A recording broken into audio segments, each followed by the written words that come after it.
बात नहीं करूंगी। सबसे पहला प्रश्न ये पूछूंगी कि जो देवभूमि है वहां पर क्या एक भी वोट उस पार्टी के लिए जा सकता है जिन्होंने राम के अस्तित्व को नकार दिया? इस प्रश्न का उत्तर दे दो। जिसे हम देवभूमि कहते हैं, क्या उस कांग्रेस पार्टी का क्या एक भी व्यक्ति स्वागत करेगा जिसने भव्य राम मंदिर में राम जी की प्राण प्रतिष्ठा समारोह के लिए आमंत्रण को ठुकरा दिया? इस सवाल का जवाब दे दो।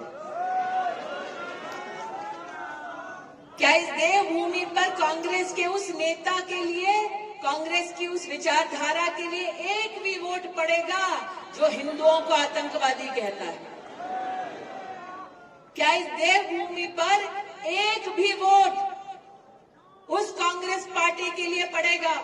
स्मृति ईरानी जी परसों उत्तराखंड गई थी। स्मृति ईरानी अरविंद बलूनी के नामांकन में, वहां पर कहा उन्होंने कि क्या आप लोग ऐसी पार्टी को वोट देंगे जो राम मंदिर का निमंत्रण स्वीकारती है, ऐसी पार्टी को वोट देंगे जो हिंदुओं को आतंकवादी कहती है? क्या ये आचार संहिता का उल्लंघन नहीं? जबकि आचार संहिता में स्पष्ट है कि धर्म और मंदिर की, ये धर्म या किसी मंदिर मस्जिद की बात नहीं होगी। फिर भी स्मृति ईरानी ने कहा कि आप लोग ऐसी पार्टी को वोट देंगे जो हिंदुओं को आतंकवादी करती हो, मंदिर का निमंत्रण अस्वीकार करती हो।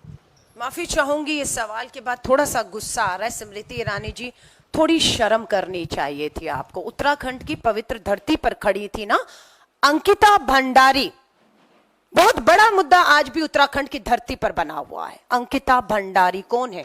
उत्तराखंड की बेटी है नहीं स्मृति ईरानी जी? है या नहीं, पूछ रहा है देश और उत्तराखंड।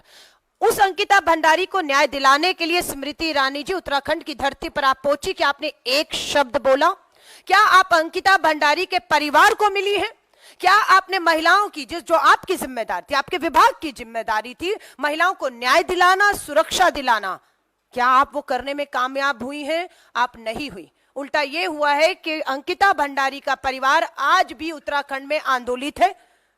आज भी एक पत्रकार को आपने जिस तरीके से पुलिस बल पर उठाकर घसीटकर हिरासत में लिया, उससे शर्मसार हुई हैं आप या नहीं हुई हैं? अंकिता भंडारी के दोषी कौन है? स्मृति ईरानी जी, देश जानना चाहता है। अगर आपको नहीं पता तो मैं आपको बताती हूं। आप ही के भाजपा के बड़े नेता के रिजॉर्ट में अंकिता भंडारी को गलत काम करने के लिए बार बार कहा जा रहा था, जिसका उसने विरोध किया, और उसके बदले में उसे मौत के घाट पे उतारने वाले आपके भाजपा नेता और उनके रिजॉर्ट में यह अपराध होता है। आपको इस पे अपनी चुप्पी तोड़नी चाहिए थी। आपने मुद्दों से भटकाने के लिए धर्म और आस्था को फिर एक बार मुद्दा बनाकर बचने की कोशिश की है, पर हम आपको इस बार बचकर नहीं जाने देंगे। आप देश के जिस कोने पर जाएंगी, हर कोने पर आपको इस तरह के सवाल खड़े दिखेंगे और आपको बचकर नहीं निकलने जाने दिया जाएगा। स्मृति ईरानी जी, लिखकर ले लीजिए, इस बार अमेठी आपको बुरी तरह हराने जा रही है। उन्हें इस बात का अफसोस है कि श्री राहुल गांधी जी के जो काम थे वहां पर, जिसकी चर्चा आज भी है, मात्र 5 सालों में आपने सिर्फ उन पर पानी फेरने का काम किया है।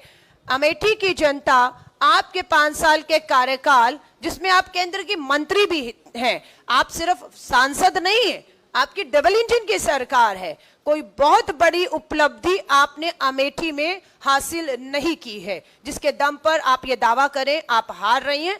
मुझे तो ये लगता है हारने वालों में सबसे पहली सीट पे कोई आपको हारते हुए, पिछड़ते हुए देखेगा तो वो अमेठी की स्मृति ईरानी होंगी।